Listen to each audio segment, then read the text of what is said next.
बच्चों, अब मैं नेक्स्ट, ये हमारा सेकंड वीडियो है महामातृभूमि की मान का। फर्स्ट वीडियो ऑलरेडी मैंने अपलोड किया है, तो अब स्टार्ट करते हैं हम आगे। जहाँ तक हमने देखा था कि चारनी ने महाराणा लाखा को कहा था कि वह बूंदी का नकली दुर्ग बनाकर अपनी प्रतिज्ञा को पूरी कर ले, और अभय सिंह ने बूंदी का नकली दुर्ग बनवा दिया था। आगे हम शुरू करते हैं। अभय सिंह कहते हैं, हाँ, खेल में तो कुछ वास्तविकता, कुछ रियलिटी आनी चाहिए। मैंने सोचा है दुर्ग के भीतर, फोर्ट के भीतर अपने ही कुछ सैनिक रख दिए जाएंगे जो बंदूकों से हम लोगों पर छूछे वार करेंगे। छूछे मतलब नकली अटैक करेंगे, वार अटैक। कुछ घंटे ऐसा ही खेल होगा, फिर यह मिट्टी का दुर्ग मिट्टी में मिला दिया जाएगा। अच्छा, अब हम चलें।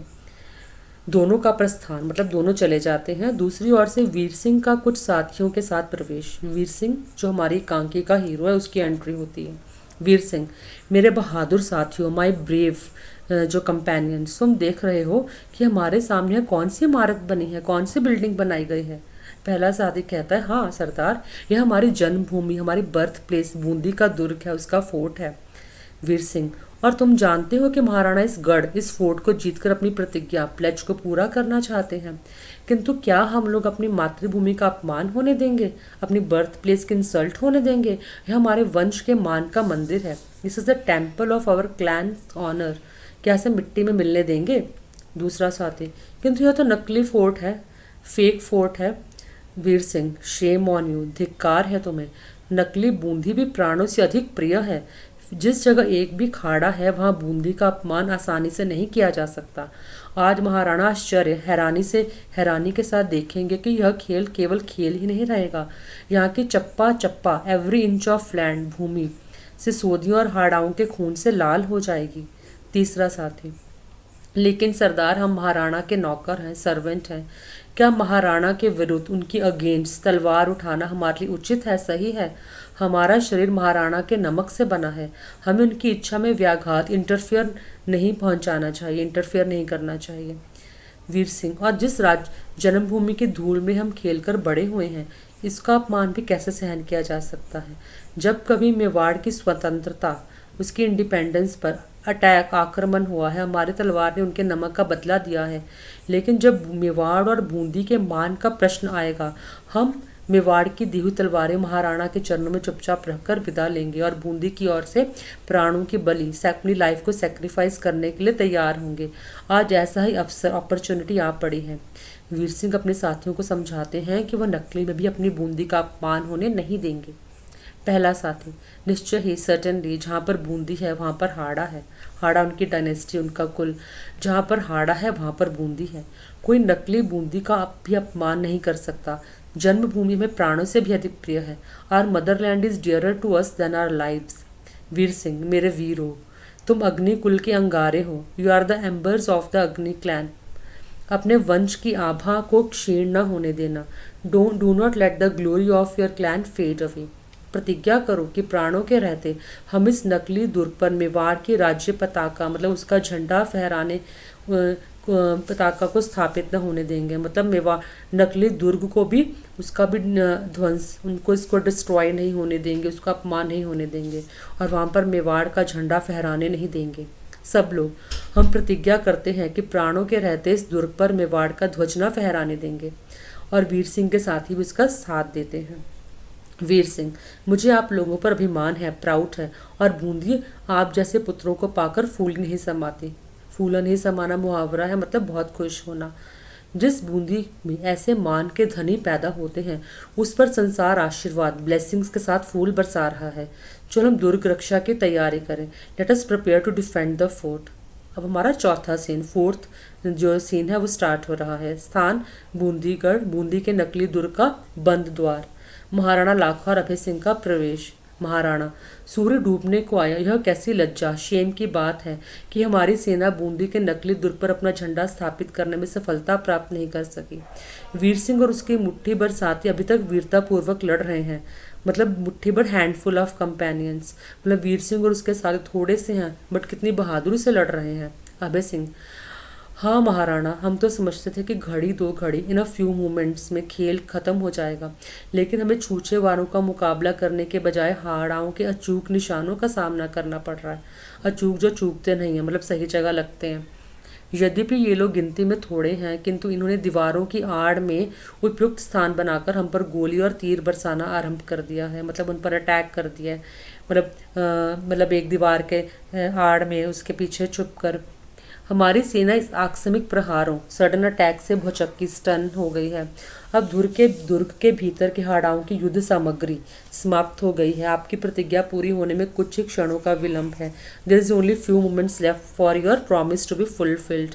महाराणा, यह भी अच्छा ही हुआ कि हमारे इस खेल में कुछ वास्तविकता रियलिटी आ गई। यदि हमें बिना कुछ पराक्रम ब्रेवरी दिखाई ही दुर्ग पर अपना झंडा फहराने का अवसर मिल जाता तो मुझे ज़रा भी संतोष न होता, सेटिस्फेक्शन नहीं मिलती। और सच पूछो तो मुझे वीर सिंह की वीरता ब्रेवरी देखकर बड़ी प्रसन्नता हुई। मैं चाहता था कि ऐसे वीर के प्राणों की किसी प्रकार रक्षा हो सकती। मतलब महाराणा लाखा भी वीर सिंह से बहुत ज़्यादा इम्प्रेस थे और उनको दुख हो रहा था कि वीर सिंह अब नहीं रहेगा।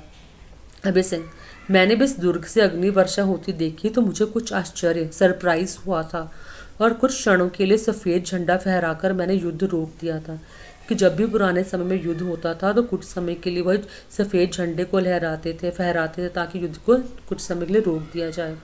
उसके पश्चात मैं स्वयं दुर्ग में गया और वीर सिंह को की उसके साहस उसके करेज के लिए प्रशंसा की, प्रेस की। साथ ही उसे अनुरोध किया, रिक्वेस्ट की कि तुम इस व्यर्थ प्रयास में क्यों अपने प्राण ना दे रहे हो। तुम महाराणा के नौकर हो, तुम्हें उनके विरुद्ध हथियार न उठाना चाहिए, उनके अगेंस्ट नहीं होना चाहिए।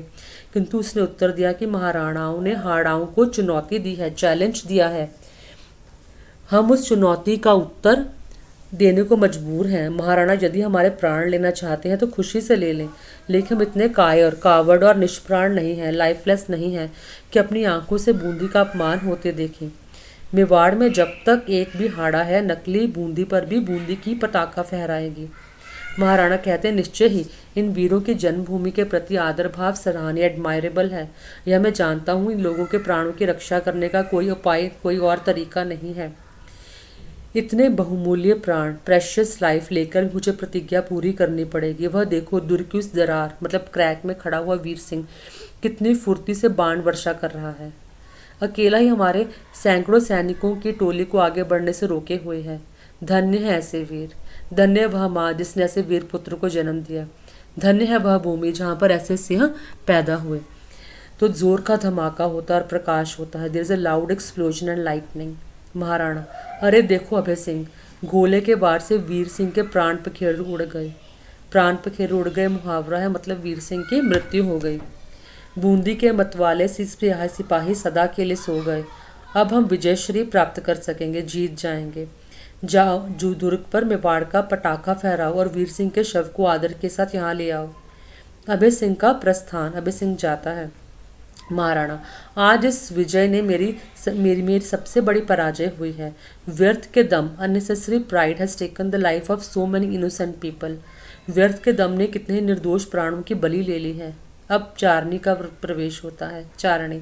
महाराणा, अब तो आपकी आत्मा को शांति मिल गई होगी ना। Your soul must have found peace. अब तो आपने अपने सिर का कलंक का टीका धो लिया। यह देखिए, बूंदी के दुर्ग पर मेवाड़ के सेनापति विजय पटाखा फहरा रहे हैं। वह सुनिए, मेवाड़ की सेना में विजय धुन भी बज रही है। Now you have washed away the stain shame from your head. Now see, victory drum is being played in the army of Mewar. तब महाराणा कहते हैं, चारणी, क्यों पश्चाताप से विकल प्राणों को तुम और दुखी करती हो? Why do make my soul which is already troubled with remorse even more sad? न जाने किस बुरी शायद किसी मुहूर्त में मैंने बूंदी को अपने अधीन करने का निश्चय किया था। वीर सिंह की वीरता, उसकी ब्रेवरी ने मेरे हृदय के द्वार खोल दिए हैं, मेरी आंखों पर से पर्दा हटा दिया है। मैं देखता हूँ ऐसी वीर जाति को धीन करने की अभिलाषा पागलपन है। तो महाराणा लाखों को अपनी गलती पर पश्चाताप हो रहा है, रिपेंट हो रहा है कि उन्होंने कितनी गलत प्रतिज्ञा की थी। वीर सिंह की वीरता से उन्हें एक लेसन सीखा कि ऐसी उन्होंने गलत प्रतिज्ञा उन्हें ऐसी नहीं करनी चाहिए थी। चारणी, तो क्या महाराज, अभी मेवाड़ और बूंदी के हृदय मिलाने का कोई रास्ता नहीं निकल सकता कि बूंदी और मेवाड़ एक नहीं हो सकते? वीर सिंह के शव के साथ अभय सिंह का प्रवेश। महाराणा शव के पास बैठे हुए। चारणी, इस शहीद के चरणों के पास बैठकर मैं अपने अपराध के लिए, अपने क्राइम के लिए क्षमा मांगता हूँ। किंतु क्या बूंदी के राव तथा हाड़ा वंश का प्रत्येक राजपूत आज की इस दुर्घटना को भूल सकेगा जो कितना गलत हुआ। अब राव हेमू का प्रवेश होता है। राव हेमू: क्यों नहीं महाराणा, हम युग युग से एक हैं और एक रहेंगे। आपको यह जानने की आवश्यकता थी कि राजपूतों में ना कोई राजा है ना कोई महाराजा, सब देश जाति और वंश की मान रक्षा के लिए प्राण देने वाले सैनिक हैं। हमारी तलवार अपने स्वजनों पर न उठनी चाहिए, मतलब अपने रिलेटिव्स को उनको नहीं मारना चाहिए। बूंदी के हाड़ा सुख और दुख में चित्तौड़ के सिसोदिया के साथ रहे और रहेंगे। हम सब राजपूत अग्नि के पुत्र हैं।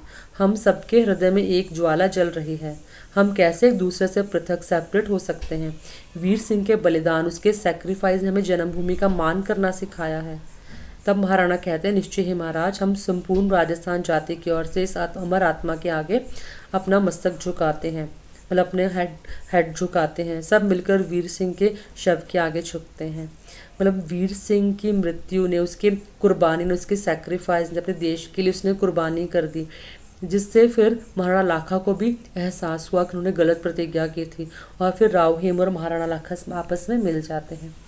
उम्मीद है कि आपको समझ में आया होगा। अगर आपको समझ में आया है मेरे चैनल को लाइक और सब्सक्राइब ज़रूर कीजिएगा और कमेंट कर ज़रूर बताइएगा कि आपको यह कैसा लगा। धन्यवाद।